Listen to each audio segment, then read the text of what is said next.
And this is from Ben Fisher of the Sports Business Journal. And it's just so funny to think of all these areas that we are currently, the territory we are now occupying, that it's been either never happened before or been so long since it's happened. He tweets out the following, and I didn't think about this or realize it, but in retrospect, of course. He tweets out, the Lions will be in sole possession of first place heading into their traditional Thanksgiving game for the first time since 1993.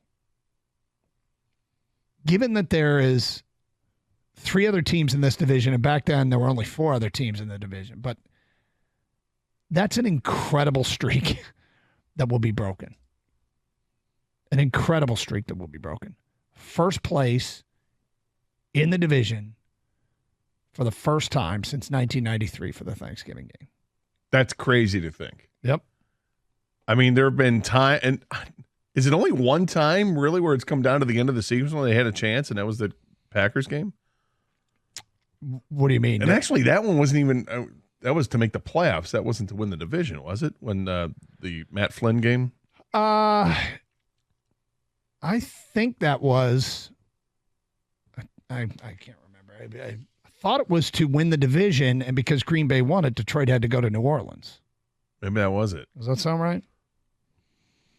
But outside of that, I don't even. We've had a sniff of getting the division. That is crazy. So it's 30 years. It's we all kind of understand how bad it's been, how long it's been, and all these other things.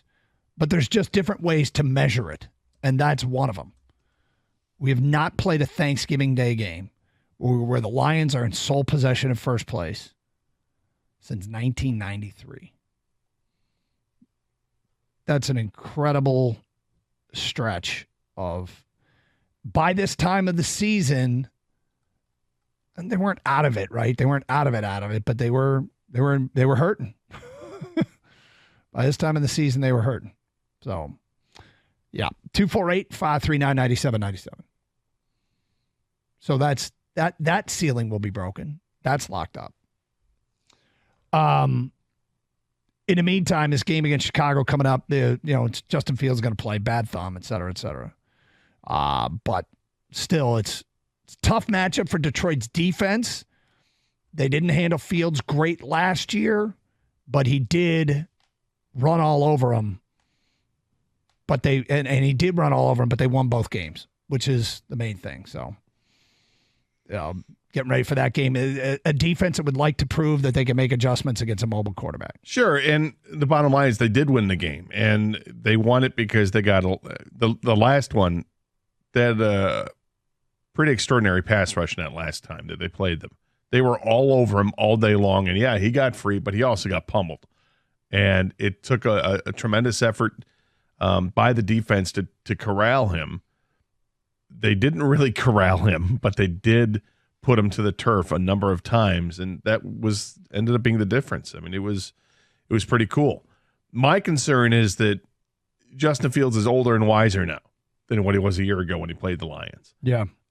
He may not be as healthy now as what he was a year ago because he is coming off the injury, but the Bears, it would have seemed like they could have rushed him back, and they didn't rush him back. So maybe he is pretty healthy.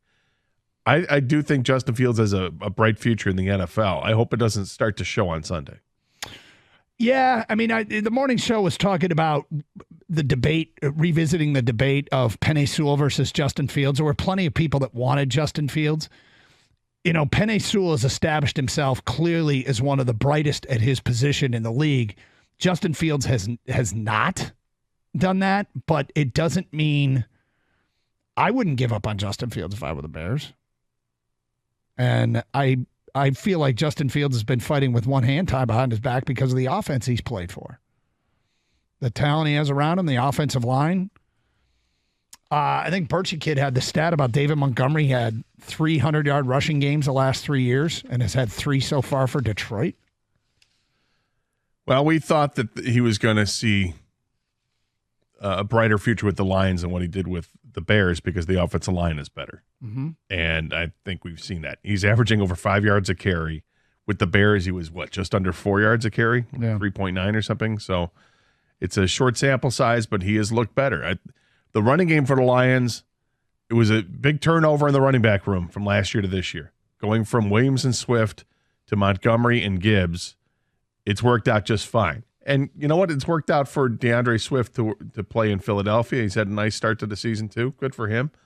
But I'm not upset we have Gibbs. Gibbs is outstanding in this rookie campaign. I think he has 4 touchdowns already. He's got over 400 yards rushing. He looks like he's the real deal. Here's a tweet from the Birchie Kid 1 hour ago. Montgomery had 1 100-yard game last season with the Bears and 3 over the last 2 seasons. He has 3 in 6 games with the Lions. So there you go. And using that just to point out why I wouldn't give up on Justin Fields.